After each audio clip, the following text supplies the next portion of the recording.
Aku tiba di sebuah hotel megah di pusat kota Melati, mengenakan dress krem yang sederhana. Di sampingku ada Dimas, asisten sekaligus sopirku, usianya memang lebih muda dariku. Dia menenteng koper besar penuh dokumen penting. Kami melangkah cepat melewati lobi. Tatapan para tamu tertuju pada kami. Bisik-bisik menggantung di udara. Ada pula yang diam-diam mengangkat ponsel, memotret dari jauh. "Mbak Maya, beneran kita sekamar?" bisik Dimas, terdengar agak canggung. Aku hanya melirik sekilas, tersenyum tipis. "Iya, cuma malam ini saja." Lift berdenting, kami naik ke lantai 20. Lorong hotel begitu lengang, menambah suasana tegang. Begitu pintu kamar terbuka, kami langsung masuk dan menutup pintu rapat-rapat. Di luar, kabar burung sudah beredar. Di dalam kamar, waktu terasa kian menipis, seolah-olah kami sedang bertarung dengan detik yang terus bergerak. Aku membuka koper, menghamburkan berkas-berkas. Dimas memeriksa ulang flash disknya. "Jangan sampai jatuh ke tangan siapapun, Mas," ucapku cepat. Dimas menyalakan laptop. Wajahnya tampak tegang. "Mbak, kayaknya ada yang ngawasin kita. Dari parkiran sampai lobi aku lihat orang yang sama." Aku menatapnya tajam. "Makanya kita harus tetap di sini. Kita perlu tempat aman buat nyusun langkah.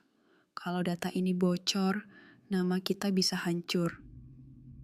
Lampu-lampu kota di luar jendela berkedip seperti ribuan mata-mata. Di dalam kamar hanya terdengar detik jam dan suara keyboard Dimas. Semua terasa mencekam. Kami duduk berdua di meja kecil, seolah sedang membuat pertahanan terakhir menghadapi ancaman yang tak kasat mata. Namaku Maya. Orang mengenaliku sebagai perempuan 35 tahun yang katanya sudah menang dalam hidup. Janda. Pemilik usaha dekorasi yang sedang naik daun di sentra Kencana. Punya kantor sendiri, klien dari kalangan atas, rumah besar, mobil mahal, pakaian dan tas bermerek. Tapi di balik semua itu, tidak banyak yang tahu kalau aku seringkali merasa sendiri. Setiap pagi aku duduk di kursi belakang mobil, menatap pemandangan kota yang terus berubah. Dimas, asistenku, selalu sudah siap di balik kemudi. Usianya 30 tahun. Wajahnya tenang, tutur katanya sopan, dan selalu tahu jalur tercepat. Sejak awal bekerja denganku, aku langsung merasa nyaman. Karena dia tak banyak bicara, tapi selalu menghargai. Hari itu, seperti biasa, Dimas menungguku di depan rumah. Aku masuk ke dalam mobil, dia membukakan pintu dengan senyum tipis. "Pagi, Mbak Maya," sapanya pelan. "Pagi, Mas Dimas. Ke kantor dulu ya," jawabku singkat. Mobil melaju di jalanan ibu kota. Di radio terdengar berita soal proyek-proyek besar di luar kota. Kata luar kota membuatku sedikit deg-degan, sekaligus penasaran. Aku tahu proyek besarku yang berikutnya pasti bakal mengajakku keluar dari zona nyaman. Aku memandang pantulan wajahku di kaca. Dari luar, mungkin aku terlihat sempurna. Tapi di dalam, ada luka yang tak terlihat. 3 tahun lalu, aku kehilangan suami karena kecelakaan.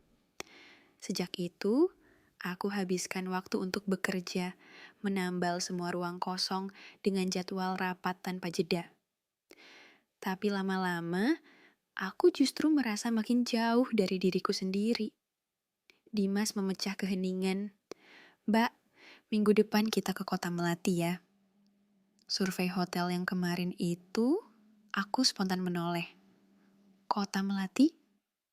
Iya mbak, Pak Hadi, klien besar yang direkomendasikan kemarin, mau ketemu langsung. Jelasnya pelan. Aku menarik napas dalam. Kota Melati itu kota kecil di dataran tinggi. Perjalanannya 8 jam dari sini. Baru mendengar nama Kota Melati saja, hawa dinginnya sudah terasa. Ada sesuatu di dalam diriku yang langsung bergetar. Bukan semata soal pekerjaan. Entah kenapa aku punya firasat perjalanan ini bakal berbeda. Dari kursi belakang mobil, aku memperhatikan punggung Dimas yang fokus mengemudi. Cara dia menyetir selalu tenang, seperti orang yang gak pernah buru-buru, walau dunia di luar kaca terasa serba cepat. Sekilas, aku teringat lagi saat pertama kali dia melamar kerja. Baju sederhana, suara lirih, tatapan penuh tekad. Sesampainya di kantor, aku langsung disambut tim. Semua berjalan seperti biasanya. Tapi, pikiranku terus saja melayang ke perjalanan minggu depan. Firasat aneh masih menempel di kepala. Perjalanan kali ini rasanya bukan cuma urusan kerja biasa. Menjelang sore, aku kembali masuk ke dalam mobil. Dimas membukakan pintu. Capek, Mbak? Tanyanya hati-hati. Aku mengangguk. Capek sih, tapi harus siap. Minggu depan kita kerja keras lagi. Ia tersenyum tipis. Saya siap temani, Mbak. Entah kenapa kalimat sederhana itu berbekas banget di kepalaku, terasa dalam dan tulus. Di perjalanan pulang, hujan turun rintik-rintik. Aku menatap butir air di kaca, sambil berbisik pelan pada diri sendiri. Apapun yang nanti terjadi di Kota Melati, aku harus siap. Aku pun belum tahu, di luar sana ada yang sedang menyiapkan sesuatu yang bisa mengubah hidupku. Dan yang pasti, lelaki sederhana yang duduk di kursi supir ini, Dimas, bakal jadi orang yang paling kuandalkan saat semuanya mulai goyah. Malam itu, aku berdiri di balkon rumah, menatap lampu-lampu kota yang redup. Angin malam membawa aroma hujan, ada getaran halus di dada. Campuran takut, penasaran, dan semangat baru. Aku sadar hidupku sebentar lagi akan berubah. Hanya saja aku belum tahu bagaimana caranya. Disinilah semua bermula. Perjalanan kerja yang tadinya kupikir biasa, pelan-pelan berubah jadi perjalanan hati yang belum pernah aku alami sebelumnya. Minggu berikutnya, akhirnya tiba juga. Matahari sentra kencana masih terasa panas saat aku dan Dimas mulai berangkat menuju Kota Melati. Kota kecil di dataran tinggi yang terkenal sejuk dan berkabut. Di bagasi, koperku penuh dengan dokumen proyek renovasi hotel mewah. Proyek yang bisa menentukan masa depan usahaku. Dimas menyetir dengan tenang seperti biasanya. Gak pernah melaju terlalu cepat. Aku melihat pemandangan dari balik jendela. Gedung-gedung tinggi perlahan berganti dengan sawah dan bukit. Untuk mengalihkan rasa gelisah, aku mencoba memeriksa presentasi di laptop. Tapi entah kenapa, perasaanku tidak enak sejak pagi. Mbak Maya, suara Dimas membuyarkan lamunanku. Iya, kenapa? Saya mau ingetin, kemungkinan di sana kita cuma punya waktu 2 hari. Kliennya kayaknya terburu-buru. Aku menoleh. Kamu ngerasa ada yang janggal? Dimas mengangguk pelan. Saya memang cuman asisten, Mbak. Tapi feeling saya bilang, kita harus ekstra hati-hati. Kata-katanya bikin bulu kudukku merinding. Dimas bukan tipe yang suka ngomong serius kalau nggak penting. Aku hanya mengangguk kaku. Oke, kita tetap fokus. Setelah 8 jam perjalanan, akhirnya kami sampai juga di gerbang kota Melati. Udaranya sejuk, aroma kayu pinus langsung terasa. Hotel tempat kami menginap terlihat klasik, seperti bangunan lama yang megah. Tapi anehnya, waktu kami tiba di meja resepsionis, petugasnya malah kelihatan bingung. Maaf, Mbak. Kamar yang Mbak pesan sudah penuh. Ada kesalahan sistem, ujarnya dengan nada gugup. Padahal, aku yakin kami sudah booking sejak 2 minggu lalu. Kami cuma punya 1 kamar deluxe yang tersisa, ujar resepsionis itu. Aku dan Dimas saling pandang. Situasi seperti ini belum pernah kami alami sebelumnya. Walaupun kami selalu bersikap profesional, tetap saja rasanya agak canggung. Akhirnya, kami sepakat untuk berbagi 1 kamar dengan 2 ranjang, jaga jarak, tetap profesional. Kamar itu cukup luas, ranjang pun terpisah. Dimas langsung meletakkan koper di sudut. Aku memeriksa laptop dan dokumen, lalu menyadari pintu ke balkon sedikit terbuka. Seperti ada yang baru saja keluar masuk. Malam itu, kami makan di restoran hotel. Di tengah makan, Dimas berbisik pelan. Mbak, tadi saya lihat ada orang ngikutin kita dari lobi ke restoran. Aku terkejut. Serius, Mas?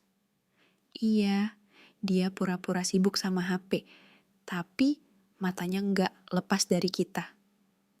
Mendadak dadaku sesak. Sejak proyek ini mulai, aku memang sering dapat email aneh. Ancaman samar supaya aku berhenti sebelum terlambat. Awalnya, kupikir hanya iseng, tapi malam itu semuanya terasa nyata. Kembali ke kamar, aku membuka laptop untuk mengecek data. Tiba-tiba, 1 folder desainku hilang. Panik, aku langsung memanggil Dimas.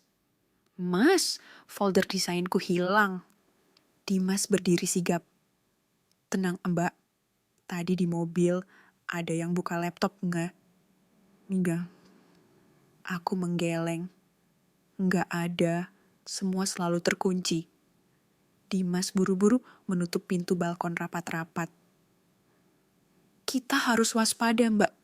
Kayaknya memang ada yang ngincer proyek ini.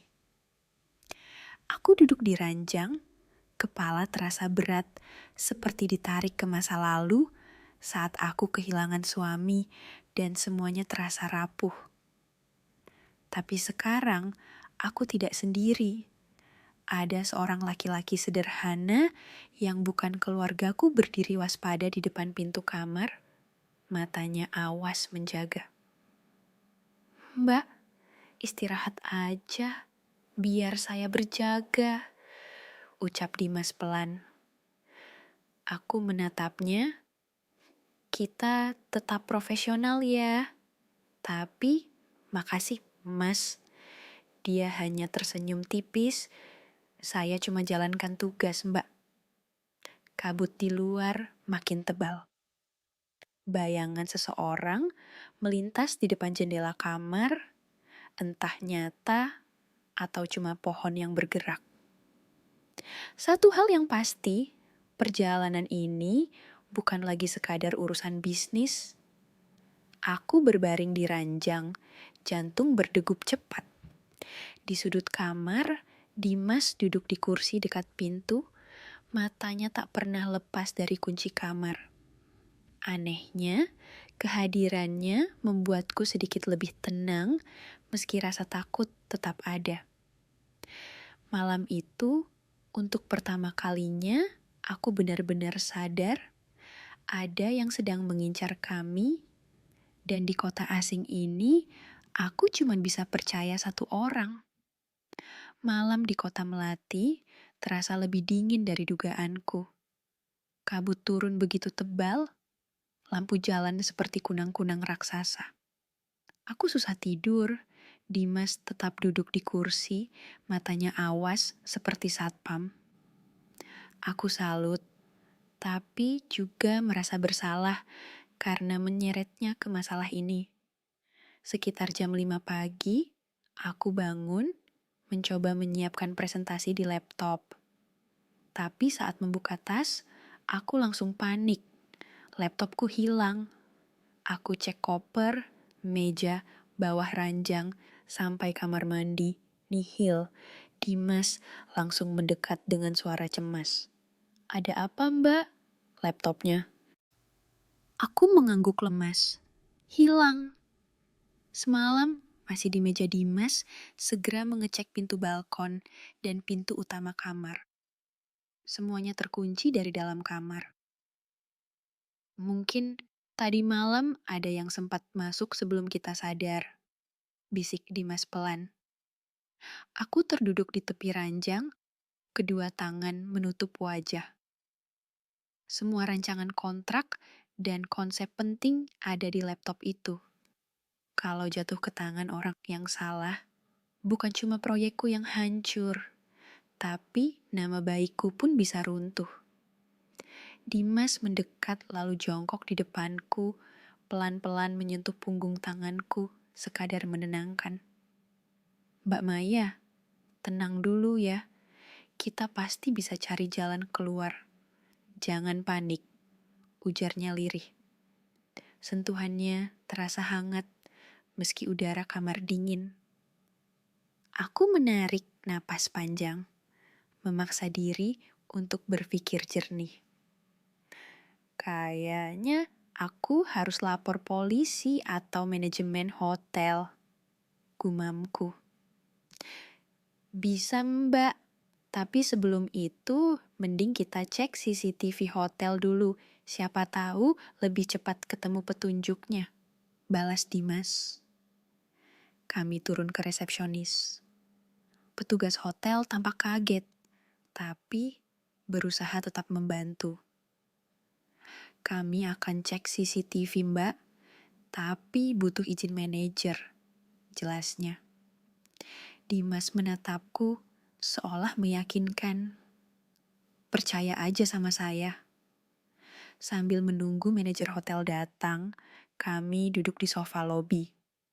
Aku bersandar lemas, Dimas duduk tak jauh dariku, menjaga jarak tapi tetap setia.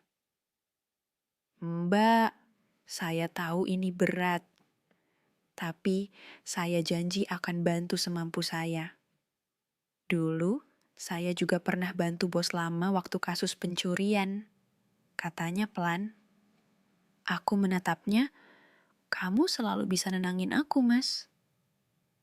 Dia hanya tersenyum kecil. Saya cuman asisten yang kebetulan peduli. Tak lama, manajer hotel datang dan membawa kami ke ruang CCTV. Di rekaman semalam, tampak ada momen mencurigakan. Seorang pria berseragam hotel lewat di lorong dengan troli. Berhenti tepat di depan kamar kami, lalu kamera mati beberapa detik. Setelah itu, troli bergerak lagi. Dimas menatapku tajam. "Itu orang yang Mbak lihat di restoran." Aku mengangguk. Kayaknya iya. Manajer hotel meminta waktu untuk memeriksa stafnya. Aku dan Dimas kembali ke kamar. Rasanya langkahku ringan tapi kepala masih berat. Begitu pintu ditutup, Dimas langsung berkata, "Mbak, kita harus punya rencana cadangan. Data penting gak boleh cuma disimpan di laptop." Aku langsung teringat flash disk di tasku. Masih ada salinan desain walau belum lengkap. Untung ada backup, meski belum semuanya, ujarku.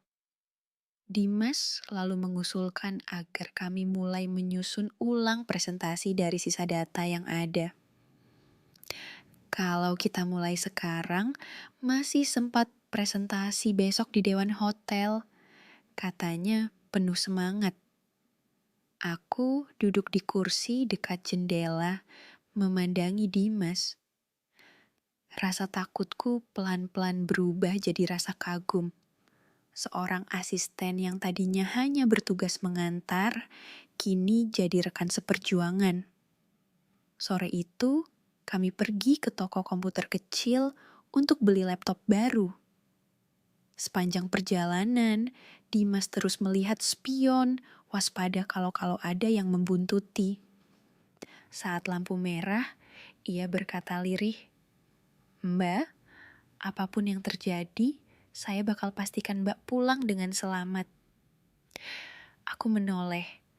"Mas, kenapa sih segitunya peduli sama aku?" Ia sempat diam sebelum menjawab, "Karena saya tahu rasanya kehilangan." Jawabannya bikin dadaku nyeri sekaligus hangat. Aku ingin tanya lebih jauh, tapi lampu sudah hijau. Mobil melaju lagi.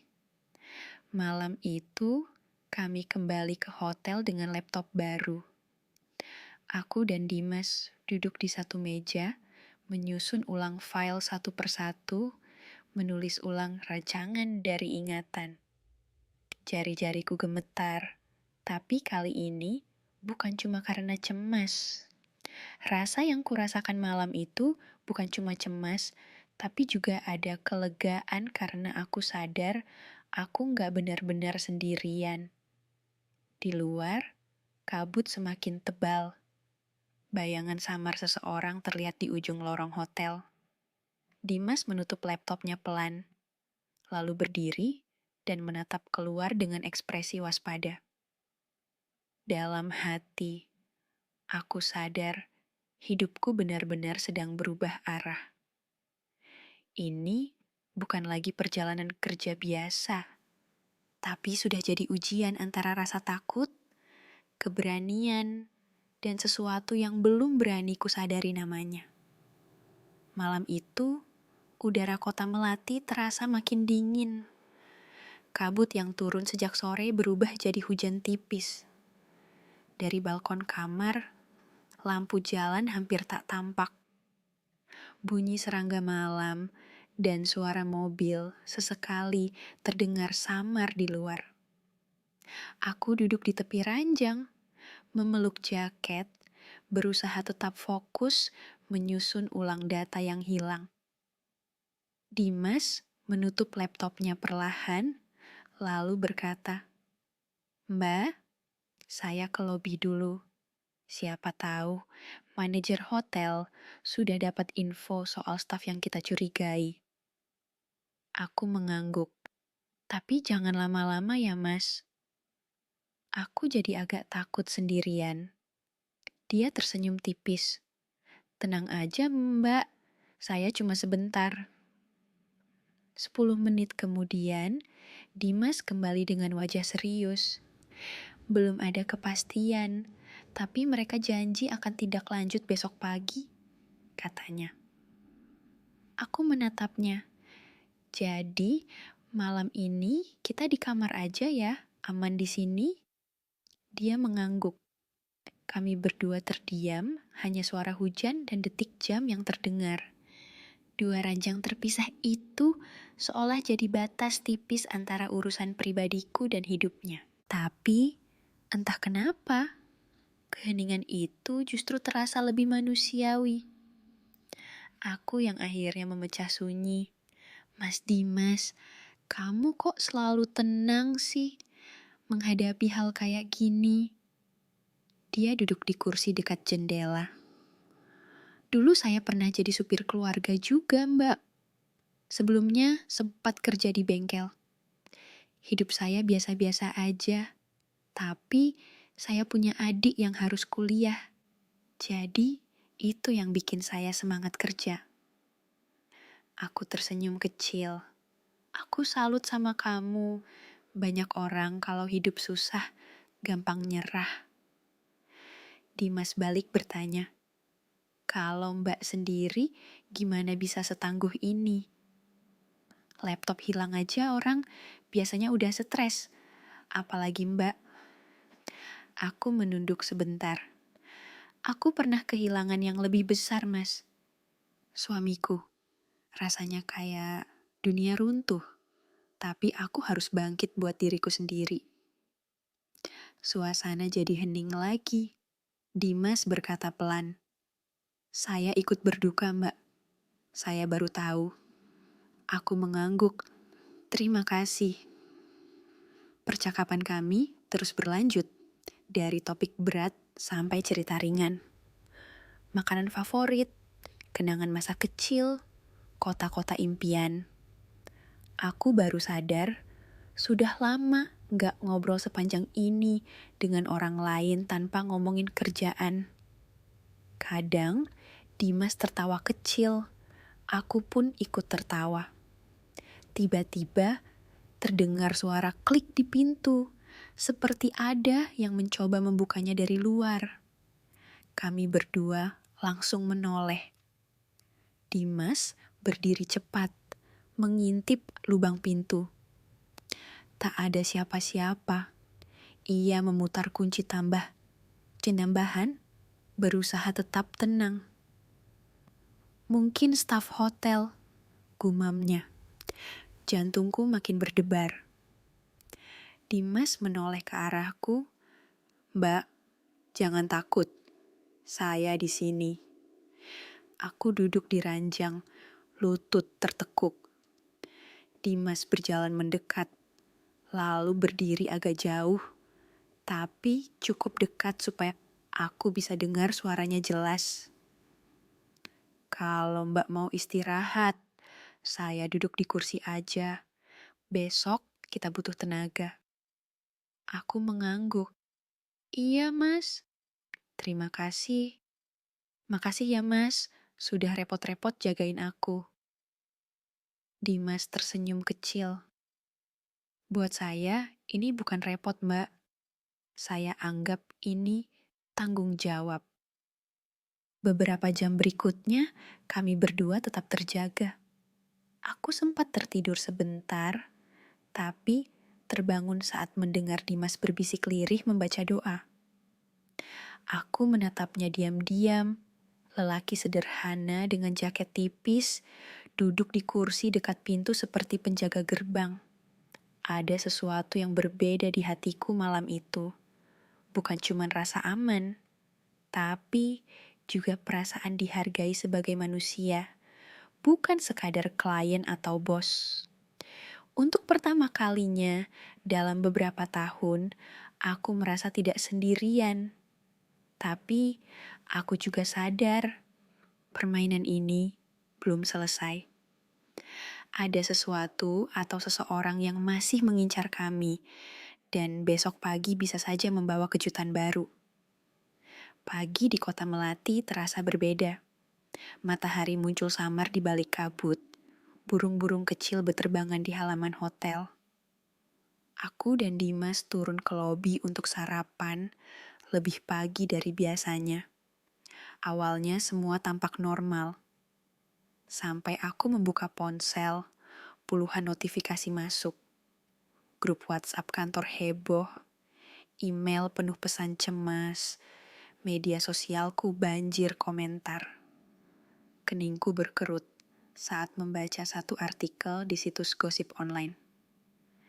Janda sukses dan asisten pribadinya terlibat hubungan spesial di balik proyek hotel. Aku tertegun.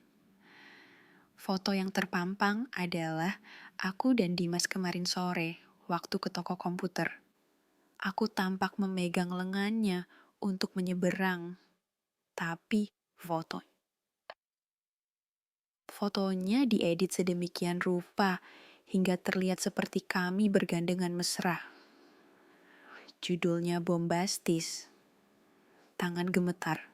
Aku memanggil Dimas. Mas, suaraku hampir tak keluar. Ia segera mendekat. Ada apa, Mbak? Aku menunjukkan layar. Wajahnya langsung berubah tegang. Ini fitnah, Mbak.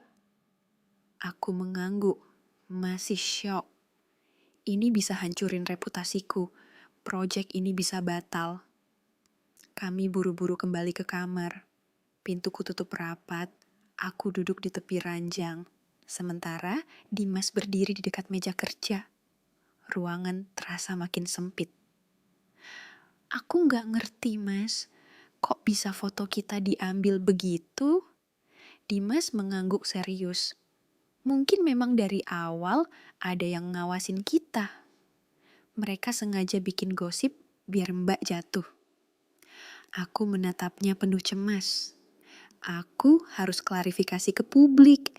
Tapi kalau aku marah-marah di medsos, nanti malah tambah panas. Tapi kalau aku diam, mereka pikir benar. Dimas berpikir sejenak. Mbak, tenang aja dulu. Kita lurusin dengan cara elegan. Jangan buru-buru ambil sikap. Aku menatapnya lelah. Kenapa sih kamu masih di sini? Ini kan bisa bahaya juga buat kamu. Dia menggeleng.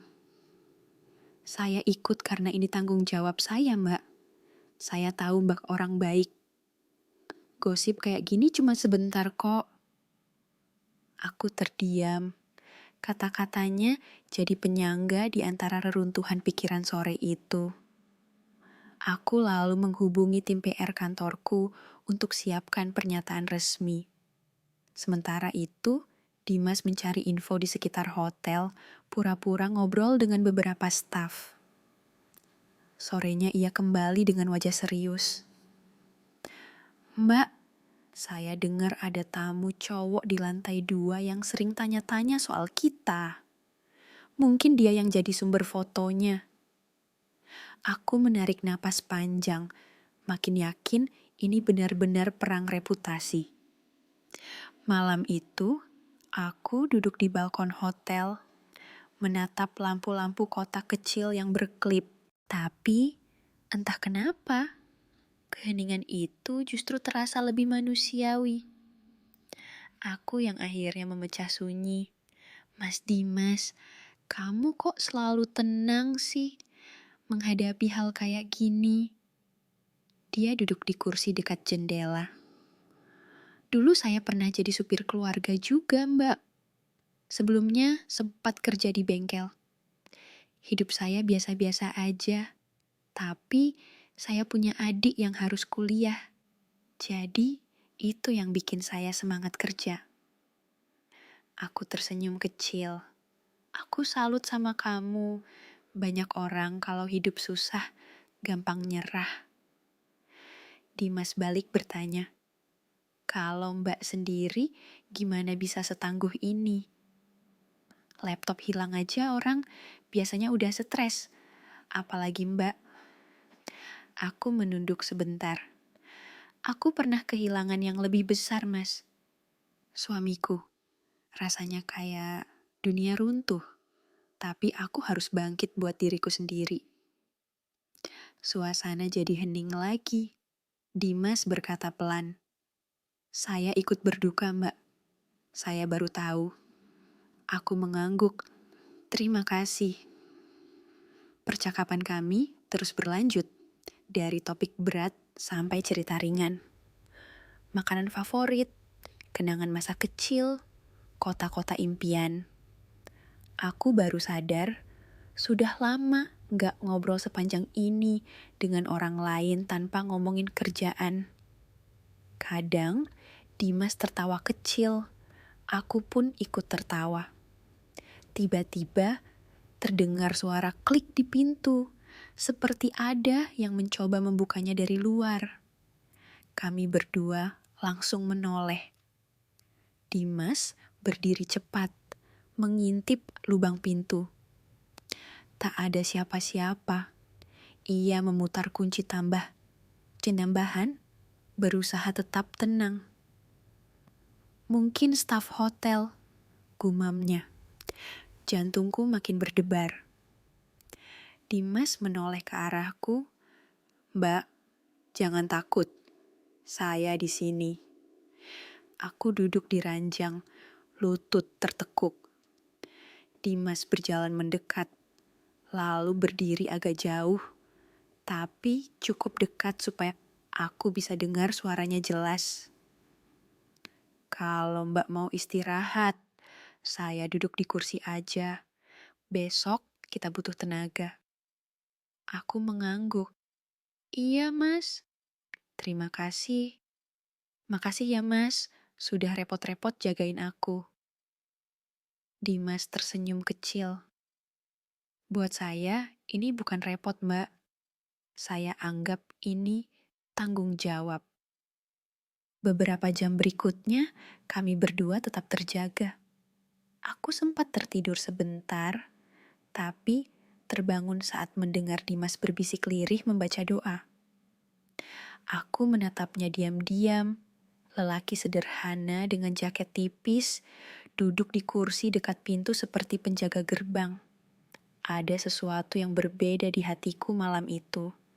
Bukan cuma rasa aman, tapi juga perasaan dihargai sebagai manusia, bukan sekadar klien atau bos. Untuk pertama kalinya dalam beberapa tahun, aku merasa tidak sendirian. Tapi aku juga sadar permainan ini belum selesai. Ada sesuatu atau seseorang yang masih mengincar kami, dan besok pagi bisa saja membawa kejutan baru. Pagi di kota Melati terasa berbeda. Matahari muncul samar di balik kabut. Burung-burung kecil berterbangan di halaman hotel. Aku dan Dimas turun ke lobi untuk sarapan lebih pagi dari biasanya. Awalnya semua tampak normal. Sampai aku membuka ponsel, puluhan notifikasi masuk. Grup WhatsApp kantor heboh, email penuh pesan cemas, media sosialku banjir komentar. Keningku berkerut saat membaca satu artikel di situs gosip online. Janda sukses dan asisten pribadinya terlibat hubungan spesial di balik proyek hotel. Aku tertegun. Foto yang terpampang adalah aku dan Dimas kemarin sore waktu ke toko komputer. Aku tampak memegang lengannya untuk menyeberang, tapi fotonya diedit sedemikian rupa hingga terlihat seperti kami bergandengan mesra. Judulnya bombastis. Tangan gemetar. Aku memanggil Dimas. "Mas." Suaraku hampir tak keluar. Ia segera mendekat. "Ada apa, Mbak?" Aku menunjukkan layar. Wajahnya langsung berubah tegang. "Ini fitnah, Mbak." Aku mengangguk, masih syok.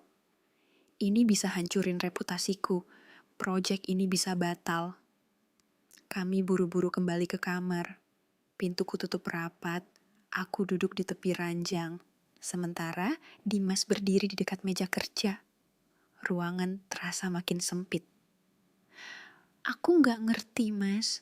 Kok bisa foto kita diambil begitu?" Dimas mengangguk serius. "Mungkin memang dari awal ada yang ngawasin kita. Mereka sengaja bikin gosip biar Mbak jatuh."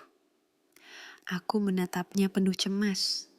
Aku harus klarifikasi ke publik.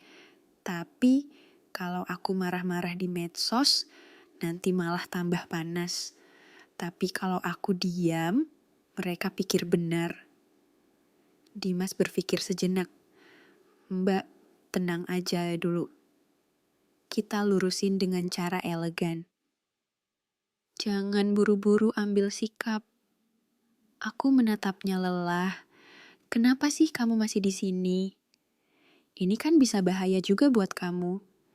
Dia menggeleng. "Saya ikut karena ini tanggung jawab saya, Mbak. Saya tahu Mbak orang baik. Gosip kayak gini cuma sebentar kok." Aku terdiam. Kata-katanya jadi penyangga di antara reruntuhan pikiran sore itu. Aku lalu menghubungi tim PR kantorku untuk siapkan pernyataan resmi. Sementara itu, Dimas mencari info di sekitar hotel, pura-pura ngobrol dengan beberapa staf. Sorenya ia kembali dengan wajah serius. "Mbak, saya dengar ada tamu cowok di lantai 2 yang sering tanya-tanya soal kita. Mungkin dia yang jadi sumber fotonya." Aku menarik napas panjang, makin yakin ini benar-benar perang reputasi. Malam itu, aku duduk di balkon hotel, menatap lampu-lampu kota kecil yang berkelip. Di sela-sela kerja, Dimas berkata lirih, "Mbak, saya sudah kirim foto pria yang di lobi ke teman lama saya di Jakarta. Dia kenal orang media, mungkin bisa bantu lacak identitasnya." Aku menatapnya tak percaya. "Mas, kamu sampai punya jaringan kayak gitu?" Dia cuma tersenyum kecil. "Bukan jaringan besar, Mbak. Cuma teman lama. Tapi dia bisa dipercaya." Siang itu, kami turun ke restoran hotel. Wajahku mulai segar, tak lagi pucat. Banyak tamu hotel yang memperhatikan kami, mungkin karena gosip itu. Aku hanya tersenyum tipis dan berjalan tegak. Dimas setengah langkah di belakang, menjaga jarak tapi tetap siaga. Di meja makan, aku bicara pelan. "Mas, aku baru sadar. Dulu aku selalu ngerasa sendirian walaupun punya segalanya. Tapi sekarang aku nggak sendiri." Dimas menoleh. "Mbak memang nggak sendiri. Tapi saya harap Mbak ingat, jangan pernah kelihatan lemah di depan mereka. Itu yang mereka tunggu." Kami kembali ke kamar. Dimas mengambil papan catatan kecil dari mobil, lalu mulai menggambar skema, nama klien, nama staf hotel, sampai nama pria di lobi. Aku kagum melihatnya. "Kamu serius banget sih, Mbak Dimas?" Aku tertawa kecil, Dimas ikut tertawa. Kalau ini film, saya udah kayak bodyguard plus detektif. Tawa kami pecah, dan untuk pertama kalinya setelah sekian lama, aku merasa beban mulai ringan. Sore itu, kami latihan presentasi. Aku berdiri di depan dinding, Dimas menjadi penonton yang melontarkan pertanyaan sulit. Latihan ini benar-benar bikin aku lebih percaya diri. "Mas, kamu jago juga ya jadi penanya yang galak," candaku. Dimas mengangkat bahu. "Saya cuma latihan biar Mbak makin siap mental." Malamnya, kami berjalan di taman hotel yang sepi. Udara dingin, aroma pinus begitu tajam. Aku memakai jaket tebal. Dimas berjalan di sebelahku. "Besok kita punya kesempatan kedua," kataku lirih. "Betul Mbak, jangan sampai disia-siakan," jawabnya. Kami berhenti sejenak di ujung taman. Lampu-lampu kecil di sekeliling taman berkelip pelan. Aku menatap wajah Dimas yang tampak serius namun lembut. "Aku ingin kamu tahu, Mas. Aku sangat menghargai semua yang kamu lakukan." Ia menunduk sebentar, lalu berkata pelan, "Saya juga menghargai kepercayaan Mbak." Kami kembali ke kamar dengan semangat baru. Saat pintu kamarku tutup, aku sadar. Untuk pertama kalinya sejak semua ini terjadi, aku punya rencana sendiri. Malam itu, aku menulis di buku catatan kecilku. Lawanku mungkin punya uang dan pengaruh. Tapi aku punya keberanian, kerjasama, dan seseorang yang setia di sisiku. Aku tak tahu apakah itu cukup, tapi satu hal yang pasti, Aku siap melawan. Pagi itu, udara kota Melati terasa dingin menusuk. Matahari bahkan belum naik tinggi, seakan tahu badai besar belum selesai. Aku bangun lebih awal untuk latihan presentasi bareng Dimas. Semua terasa terkendali sampai terdengar suara krek kecil di bawah pintu. Aku berjalan pelan menemukan sebuah amplop coklat tanpa nama. Di atasnya hanya tertulis, "Berhenti sekarang atau semua akan terbongkar." Tanganku langsung gemetar. Dimas baru keluar dari kamar mandi, langsung mendekat. "Ada apa, Mbak?" Aku menyerahkan amplop itu. Ia membacanya, wajahnya langsung mengeras. Ini ancaman. Aku menarik napas panjang. Kayaknya mereka tahu kita sedang lawan balik. Dimas mengangguk. Semakin kita mendekati kebenaran, makin mereka panik. Kami duduk di kursi dekat jendela. Dimas membuka laptopnya, menyalakan kamera ponsel. "Saya foto dulu surat ini, nanti kita kirim ke kantor untuk dokumentasi." Aku menatapnya cemas. "Mas, aku takut. Dulu aku cuma tahu dunia kerja, sekarang rasanya kayak masuk film." Ia menatapku lembut. "Mbak Maya, takut itu wajar. Tapi jangan biarkan rasa takut yang ngatur langkah kita." Siang itu, kami hadir di rapat kecil dengan tim proyek di ruang pertemuan hotel. Aku berusaha terlihat tegar, meski jantung berdegup makin kencang setiap pintu terbuka. Dimas berdiri di belakang ruangan, mirip pengawal. Selesai rapat, kami kembali ke kamar. Dimas berkata pelan, "Mbak, saya sudah dapat kabar dari teman saya di Jakarta. Pria berjaket abu-abu itu ternyata kerja untuk seorang pebisnis yang dulu pernah kalah tender dari Mbak. Namanya sempat muncul di beberapa media." Aku terdiam. "Jadi dia yang kirim ancaman?" "Kemungkinan besar," jawabnya tegas. "Apa kita harus lapor polisi?" tanyaku. "Bisa, tapi kita butuh bukti lebih kuat supaya nggak malah berbalik ke kita," jawab Dimas bijak. Malamnya, kami duduk lagi di balkon kamar. Udara makin dingin, lampu kota berkedip samar. Aku memeluk lutut, mencoba menenangkan kecemasan. Dimas duduk di kursi sebelah, sibuk dengan laptopnya. "Kita nggak bisa mundur, kan?" tanyaku lirih. Dimas menoleh. "Kalau Mbak mundur, mereka yang menang. Tapi kalau kita maju terus, setidaknya kita berjuang pertahankan nama baik." Aku menatapnya lama. "Kenapa sih kamu mau sejauh ini, Mas? Kamu cuman asisten, kan?" Ia tersenyum kecil. "Karena saya percaya sama Mbak, dan saya juga pernah jadi korban ketidakadilan." Aku terdiam. Ada rasa haru yang hangat. "Aku beruntung punya kamu," kataku pelan. Ia menunduk. "Saya juga banyak belajar dari Mbak." Malam itu, walau aku berusaha tidur, bayangan ancaman datang bergantian. Tapi di balik semua itu, aku tahu satu hal. Aku nggak lagi sendirian.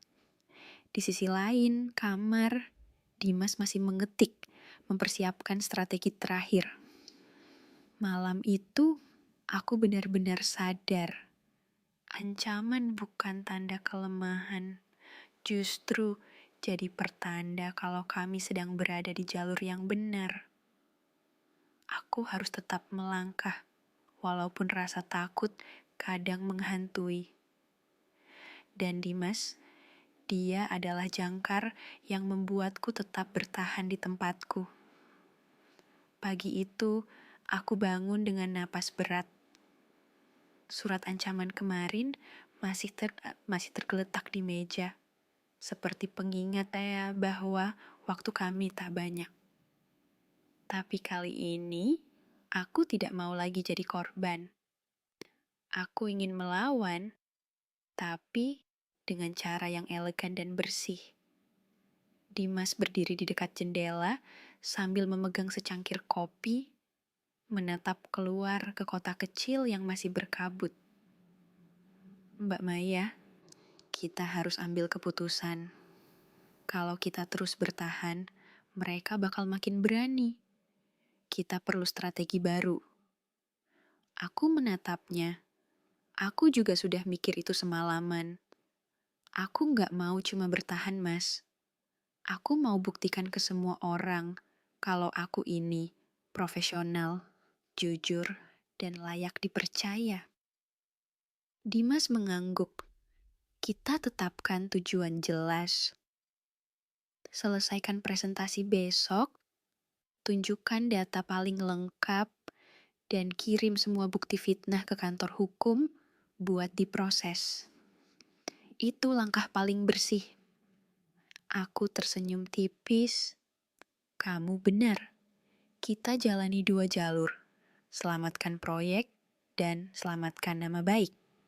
Hari itu, kami bekerja seperti tim komando. Aku sibuk menyusun ulang materi presentasi. Dimas mengumpulkan dokumen pendukung. Kami juga menyiapkan bukti fitnah yang sudah difoto dan dikirim ke Jakarta. Siang menjelang sore, kami turun ke lobi untuk bertemu manajer hotel. Awalnya, manajer itu tampak canggung karena gosip yang beredar.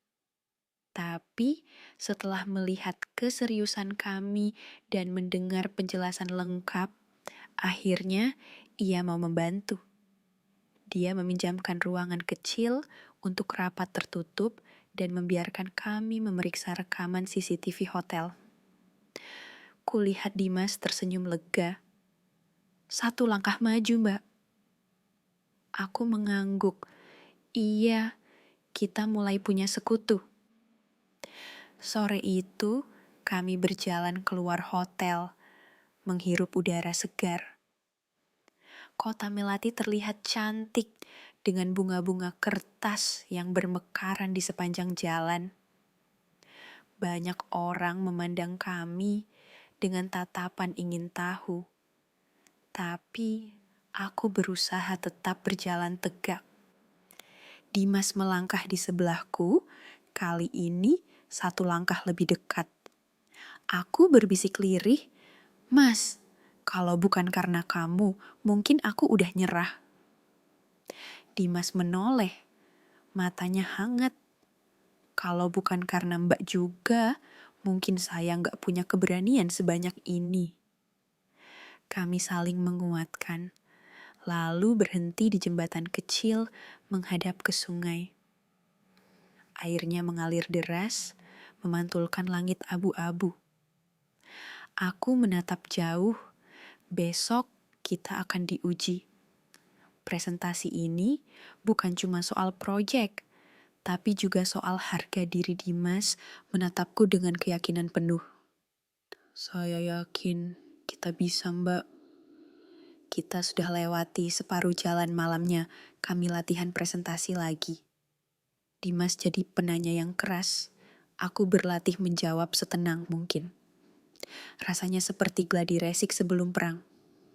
Sebelum tidur, aku menulis di buku catatan. Tujuan kami sekarang jelas. Buktikan kebenaran, selamatkan proyek, dan bongkar fitnah. Dari meja, Dimas berkata pelan, Mbak, besok kita akan hadapi banyak orang yang meragukan. Tapi kita harus jadi tim yang solid. Aku tersenyum. Iya, kita memang tim kecil, tapi hati kita besar. Malam itu, untuk pertama kali setelah sekian lama, aku merasa bukan cuma mempertahankan reputasi, tapi sedang memperjuangkan sesuatu yang lebih besar. Martabat dan kebenaran. Bersama Dimas, aku benar-benar siap menghadapi apapun. Aku merasa benar-benar sanggup menghadapi badai apapun. Udara pagi terasa berat, matahari hanya mengintip tipis lewat sela-sela jendela kamar hotel, seakan mengingatkan bahwa hari ini segalanya akan ditentukan. Aku bangun lebih pagi dari biasanya. Di meja kecil kamar, Dimas sudah duduk dengan laptop di depannya, wajahnya serius. "Ada kabar apa, Mas?" tanyaku. Ia menoleh dengan raut cemas. "Mbak, akun gosip itu baru saja unggah video baru. Mereka bilang kita sudah bermalam bareng selama seminggu di sini. Videonya dipotong-potong supaya kelihatan mesra." Aku menghela napas panjang. Mereka makin nekat, ya. Dimas mengangguk. Tapi justru itu bukti mereka panik. Aku menarik napas, berusaha tetap tenang. "Kita nggak boleh goyah, Mas. Hari ini harus tampil prima." Kami turun ke lobi untuk sarapan. Tamu-tamu hotel saling berbisik melihat kami. Aku menegakkan kepala. Dimas berjalan sedikit di belakang, tapi selalu siap kapanpun aku butuh dukungan. Di meja sarapan, Dimas bicara pelan. "Mbak, kita harus waspada. Bisa saja mereka kirim orang ke presentasi buat ganggu." Aku mengangguk. "Kalau gitu, kita siapin plan B." Sepulang sarapan, kami ke ruang kecil yang dipinjamkan manajer hotel. Dimas menggelar printout CCTV yang sudah ia minta kemarin. Dari rekaman terlihat pria berjaket abu-abu bertemu seseorang di lobi malam sebelumnya. "Ini bukti kuat," katanya. Aku menatapnya. Kalau kita serahkan ke media, mereka bisa kena balik. Dimas mengangguk. "Tapi tunggu waktu yang pas, Mbak. Sekarang fokus ke presentasi dulu." Menjelang malam, kami latihan presentasi terakhir. Aku berlatih bicara dengan suara mantap. Dimas terus mengoreksi. Setiap kali aku mulai goyah, ia menatapku dengan keyakinan penuh sampai aku kembali tegak. Mendekati tengah malam, ponselku tiba-tiba berdering. Nomor tak dikenal. Aku angkat. Terdengar suara berat di ujung sana. "Mbak Maya, kalau tetap presentasi besok, kami sebar lebih banyak video." Lalu telepon ditutup. Aku memandang Dimas dengan wajah pucat. Mereka ancam lagi. Dimas mendekat, menatap mataku. "Mbak, ini cuma gertakan. Kalau kita mundur sekarang, semua perjuangan sia-sia." Aku menggigit bibir. "Aku takut, Mas. Ini bukan cuma aku, kamu juga bisa kena." Ia menggeleng. "Saya siap, Mbak." Kita sudah terlalu jauh buat mundur. Malam itu, kami duduk berdua di balkon. Angin dingin menusuk, tapi entah kenapa aku justru merasa panas karena adrenalin. Aku memegang cangkir teh yang hampir dingin. Dimas duduk di kursi sebelah. Besok kita di ruang pertemuan besar. Semua mata bakal tertuju ke kita. Bisikku lirih. Dimas menoleh. Tatapannya mantap. "Mbak, jangan lupa, kita punya kebenaran. Itu senjata paling kuat." Aku memandangnya lama-lama. "Kamu selalu tahu cara bikin aku tenang." Ia tersenyum tipis. "Karena saya percaya Mbak mampu." Aku menarik napas panjang. "Baiklah, besok kita tunjukkan deh siapa kita." Malam itu, aku sulit tidur. Tapi di sela ketakutan, muncul keberanian yang belum pernah kurasakan sebelumnya.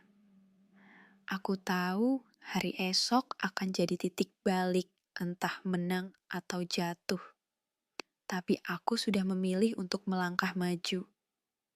Pagi itu kota Melati terasa benar-benar berbeda.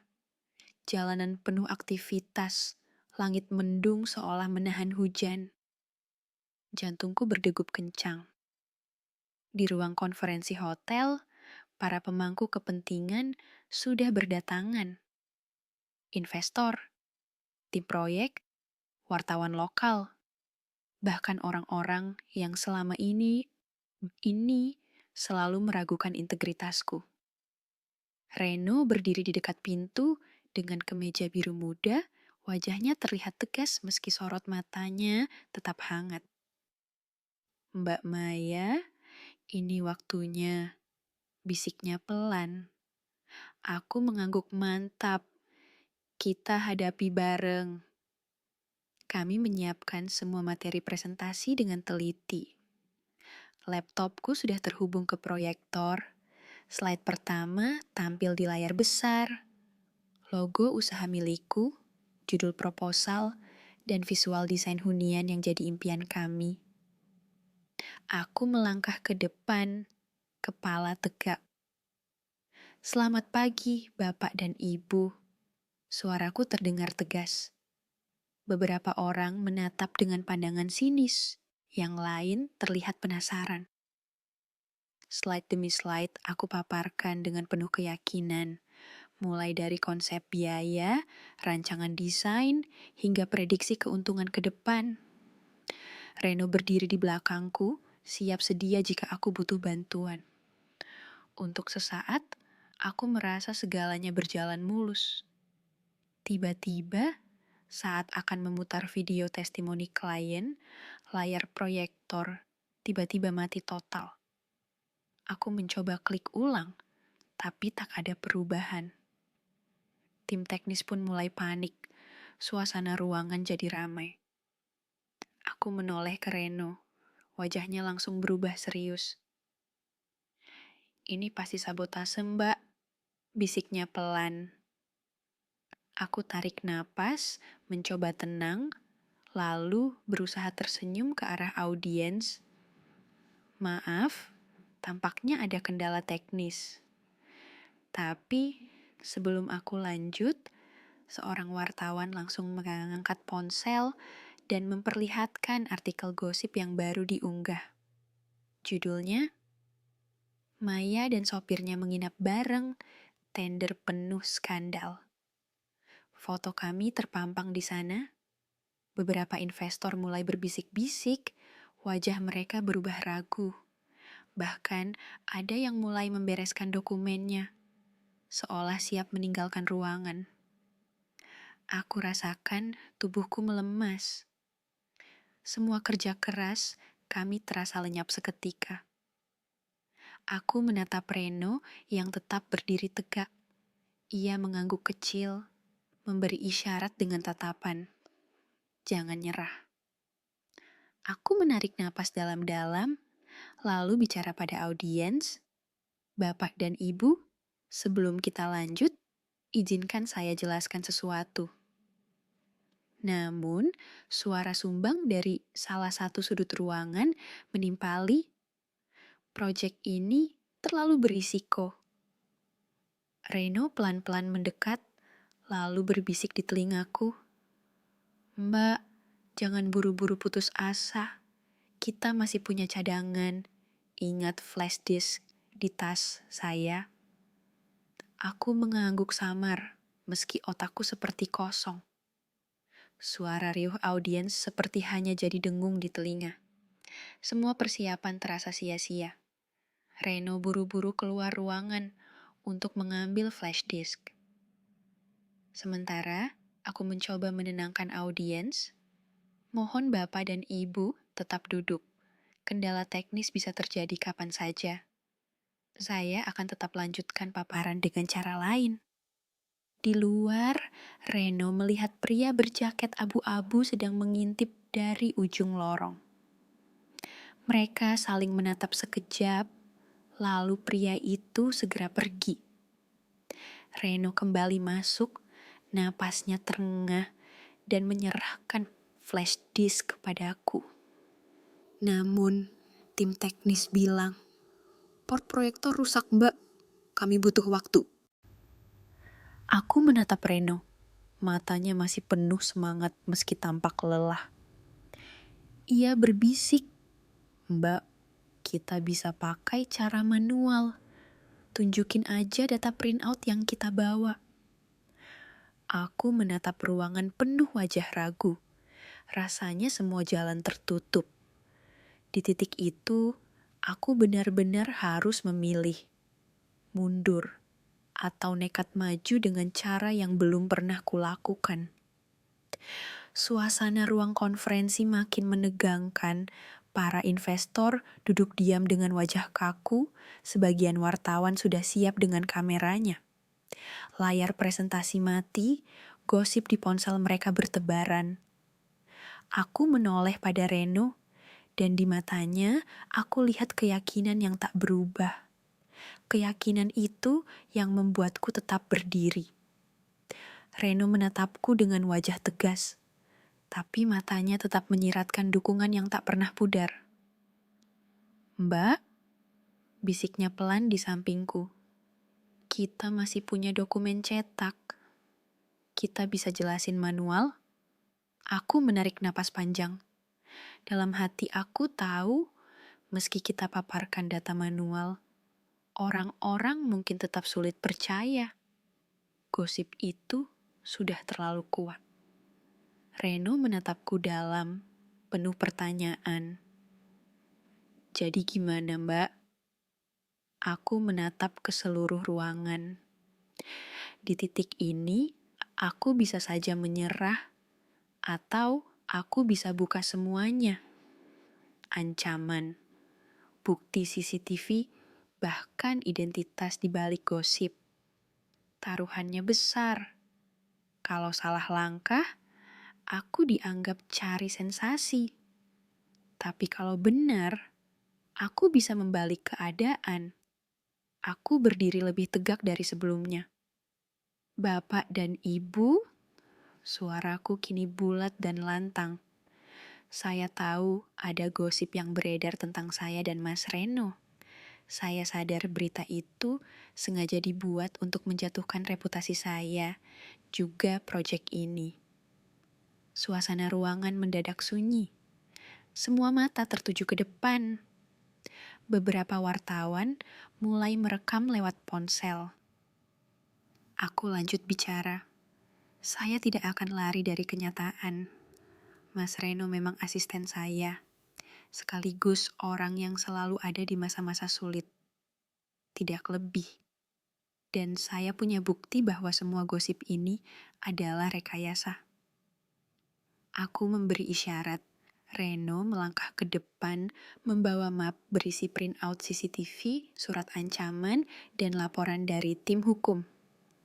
Aku perlihatkan beberapa bukti lewat layar kecil monitor cadangan milik hotel. Para investor berbisik-bisik. Wartawan sibuk memotret. Aku menjelaskan kronologi. Kehilangan data, kemunculan pria berjaket abu-abu, surat ancaman, semua kuceritakan dengan jelas dan tegas.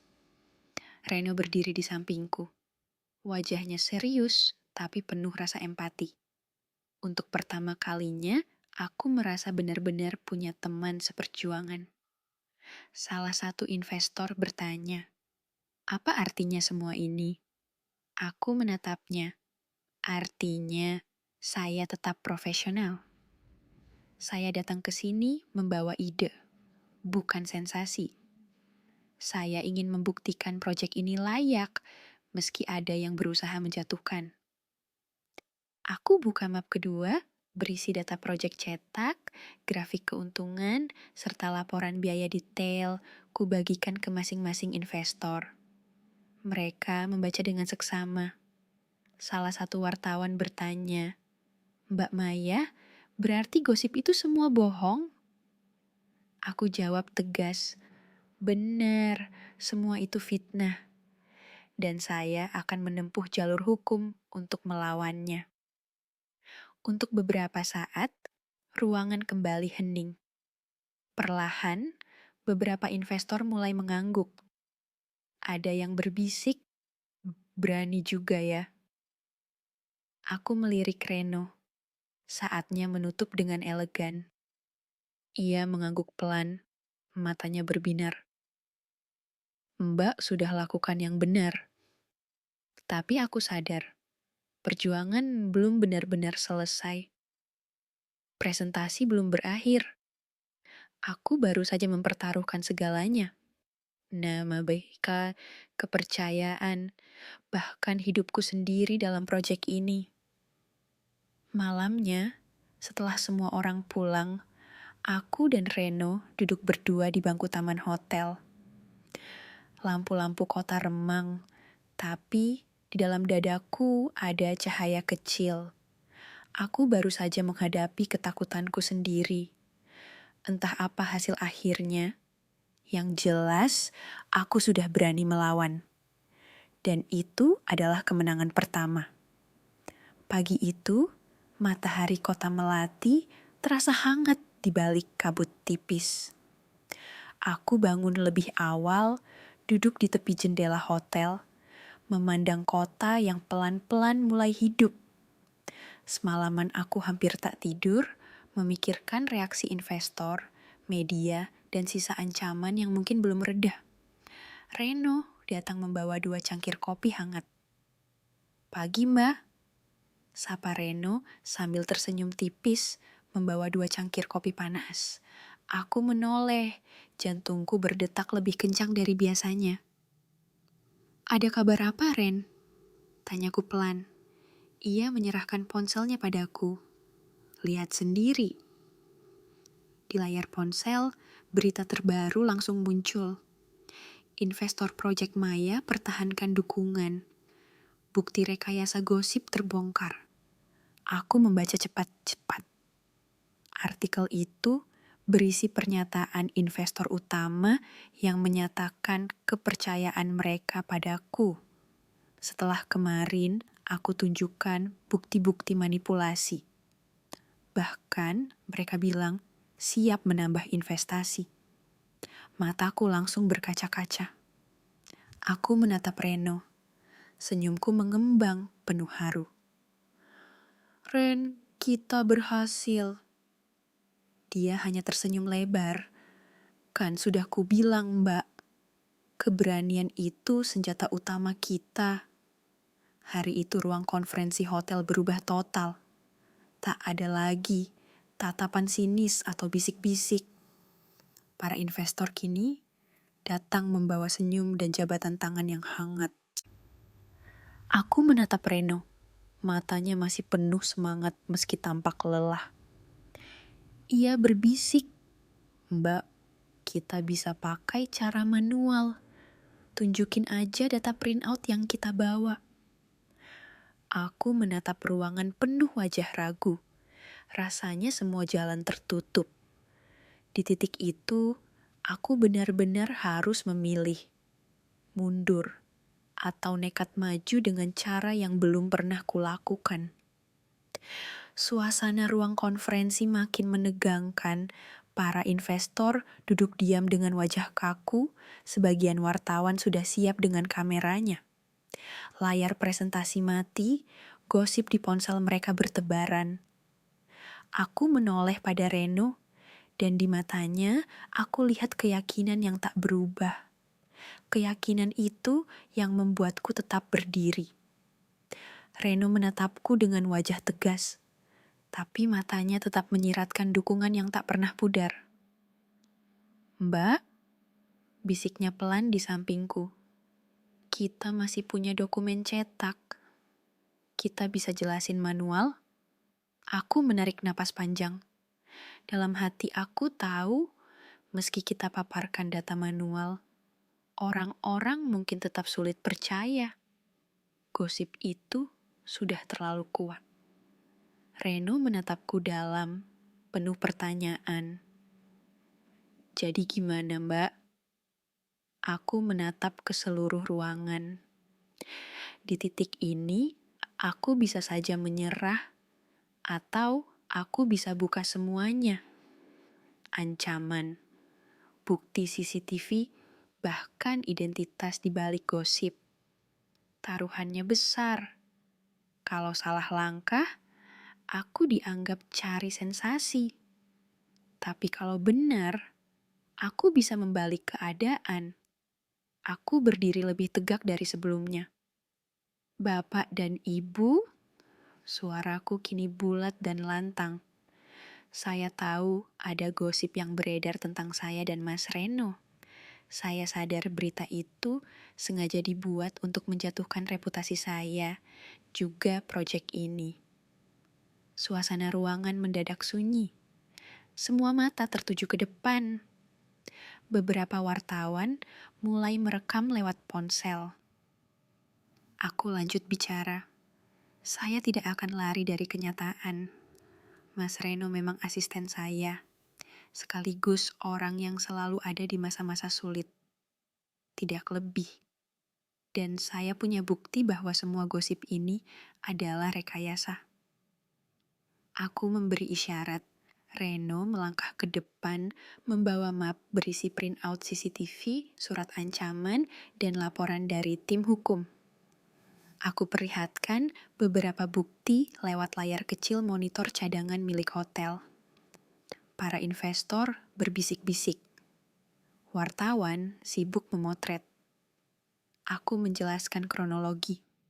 Kehilangan data, kemunculan pria berjaket abu-abu, surat ancaman, semua kuceritakan dengan jelas dan tegas.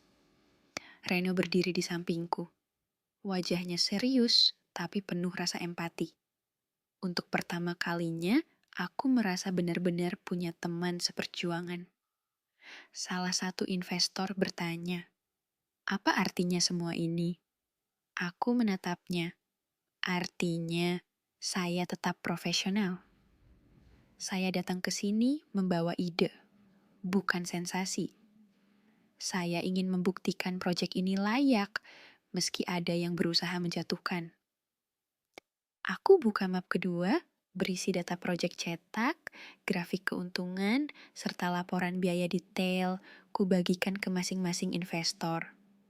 Mereka membaca dengan seksama. Salah satu wartawan bertanya, "Mbak Maya, berarti gosip itu semua bohong?" Aku jawab tegas, "Benar, semua itu fitnah. Dan saya akan menempuh jalur hukum untuk melawannya." Untuk beberapa saat, ruangan kembali hening. Perlahan, beberapa investor mulai mengangguk. Ada yang berbisik, "Berani juga ya." Aku melirik Reno. Saatnya menutup dengan elegan. Ia mengangguk pelan, matanya berbinar. "Mbak sudah lakukan yang benar."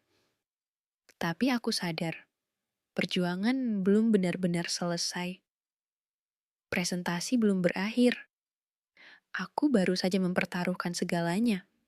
Nama baik, kepercayaan, bahkan hidupku sendiri dalam proyek ini. Malamnya, setelah semua orang pulang, aku dan Reno duduk berdua di bangku taman hotel. Lampu-lampu kota remang, tapi di dalam dadaku ada cahaya kecil. Aku baru saja menghadapi ketakutanku sendiri. Entah apa hasil akhirnya, yang jelas aku sudah berani melawan. Dan itu adalah kemenangan pertama.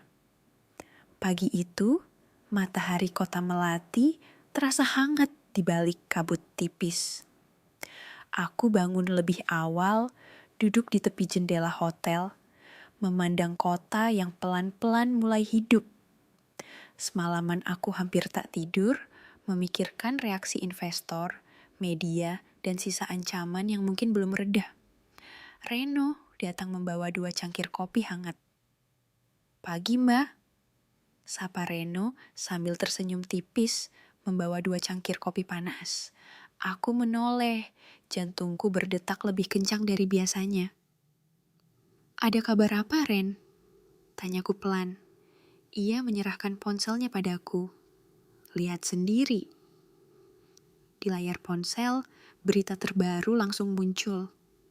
Investor Project Maya pertahankan dukungan. Bukti rekayasa gosip terbongkar. Aku membaca cepat-cepat. Artikel itu berisi pernyataan investor utama yang menyatakan kepercayaan mereka padaku. Setelah kemarin, aku tunjukkan bukti-bukti manipulasi. Bahkan mereka bilang siap menambah investasi. Mataku langsung berkaca-kaca. Aku menatap Reno. Senyumku mengembang penuh haru. Ren, kita berhasil. Dia hanya tersenyum lebar. Kan sudah kubilang, Mbak. Keberanian itu senjata utama kita. Hari itu ruang konferensi hotel berubah total. Tak ada lagi tatapan sinis atau bisik-bisik. Para investor kini datang membawa senyum dan jabatan tangan yang hangat.